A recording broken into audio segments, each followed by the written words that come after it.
چند پیسوں کی خاطر ایمان بیچنے والی جیسا الزام کس اداکارہ پر لگا؟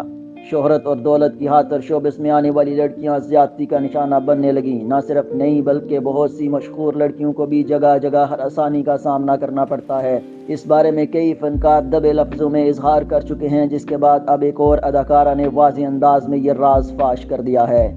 اداکارہ ہاجرہ یامین نے بتایا کہ شوبز انڈسٹری میں کام کرنے والی لڑکیوں کو جگہ جگہ ہراسانی کا سامنا کرنا پڑتا ہے، لیکن اس بارے میں کوئی بھی بات نہیں کرتا۔ میں ایسی لڑکیوں کو جانتی ہوں جو مشکل وقت میں ہراسانی کا سامنا کر چکی ہیں۔ ان کے اس بیان کے بعد سوشل میڈیا پر ہلچل جاری ہے اور لوگ ان سے سوالات کر رہے ہیں۔ دوسری طرف ہاجرہ یامین کو محسن عباس حیدر کے ساتھ کام کرنے میں شدید تنقید کا سامنا ہے، جس کے ساتھ ساتھ ان پر پیسوں کی خاطر ایمان بیچنے کا الزام بھی لگایا گیا ہے۔ اس کے علاوہ صارفین نے انہیں منافق سمیت سخت القابات سے نوازا ہے۔ چند سال پہلے جب اداکار محسن عباس حیدر اپنی سابقہ بیوی فاطمہ سہیل پر تشدد کے الزامات عائد کیے گئے تو اس وقت ہاجرہ یامین سمیت بہت سی فنکاروں نے ان کے ساتھ کام سے انکار کر دیا تھا۔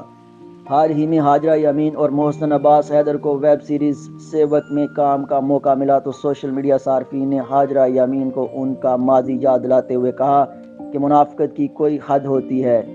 ماضی میں تو آپ نے کہا تھا کہ کبھی اس اداکار کے ساتھ کام نہیں کروں گی، لیکن اپنی بات کو رد کرتے ہوئے اب کام کر بھی لیا ہے۔ پیسوں کی خاطر تو آپ لوگ اپنا ایمان بھی بیچ سکتے ہیں۔ سوشل میڈیا پر بے پناہ تنقید کے بعد ہاجرہ یامین کا کہنا ہے کہ وہ کسی بھی طرح کے الزامات کا سامنا کرنے والے شخص کی وجہ سے اپنی جگہ اور کام نہیں چھوڑ سکتی۔ انڈسٹری میں پہلے ہی خواتین کے لیے کردار کم لکھے جاتے ہیں۔ کیا ہاجرہ یامین کو بھی کبھی ہراسانی کا سامنا کرنا پڑا؟ اس بارے میں جب ان سے سوال کیا گیا تو اداکارہ کا کہنا تھا کہ میرے ساتھ کبھی ایسا نہیں ہوا۔